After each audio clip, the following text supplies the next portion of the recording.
It is granted only to the heart that abounds with integrity, trust, generosity, and love, to realize true prosperity. The heart that is not possessed of these qualities cannot know prosperity, for prosperity, like happiness, is not an outward possession, but an inward realization. The greedy man may become a millionaire, but he will always be wretched, and mean, and poor, and will even consider himself outwardly poor, so long as there is a man in the world who is richer than himself, whilst the upright, the open-handed and loving will realize a full and rich prosperity, even though their outward possessions may be small. He is poor who is dissatisfied, he is rich who is contented with what he has, and he is richer who is generous with what he has. When we contemplate the fact that the universe is abounding in all good things, material as well as spiritual, and compare it with man's blind eagerness to secure a few gold coins or a few acres of dirt, it is then that we realize how dark and ignorant selfishness is. It is then that we know that self-seeking is self-destruction. Nature gives all, without reservation, and loses nothing. Man, grasping all, loses everything.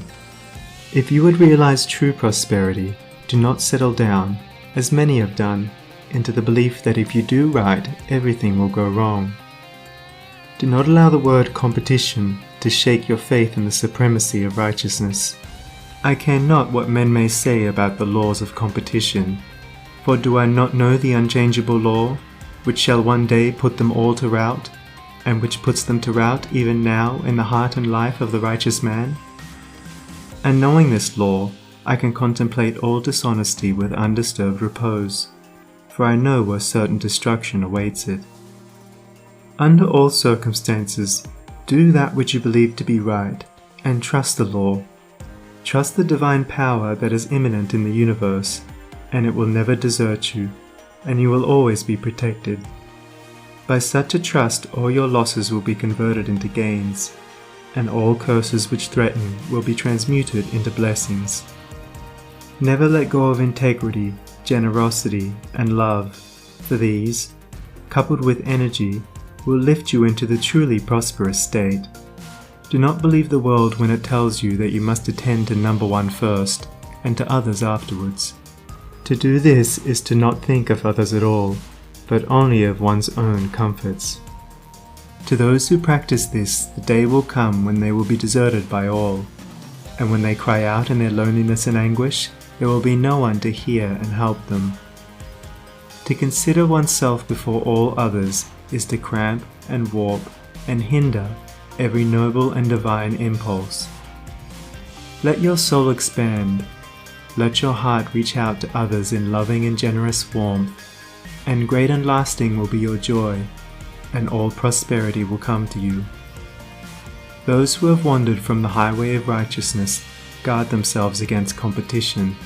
Those who always pursue the right need not to trouble about such defense. This is no empty statement. There are men today who, by the power of integrity and faith, have defied all competition, and who, without swerving in the least from their methods, when competed with, have risen steadily into prosperity, whilst those who tried to undermine them have fallen back defeated.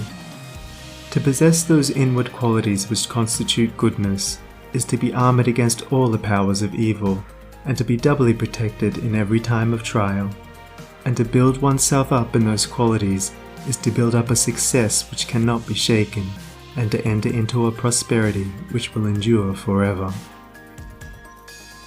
The white robe of the heart invisible is stained with sin and sorrow, grief and pain, and all repentant pools and springs of prayer shall not avail to wash it white again. While in the path of ignorance I walk, the stains of error will not cease to cling. Defilements mark the crooked path of self, where anguish lurks and disappointments sting.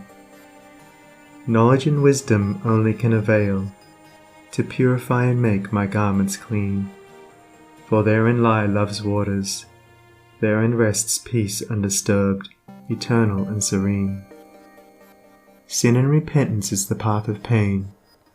knowledge and wisdom is the path of peace. By the near way of practice I will find where bliss begins, and how pains and sorrows cease. Self shall depart, and truth shall take its place. The changeless one, the indivisible, shall take up his abode in me, and cleanse the white robe of the heart invisible.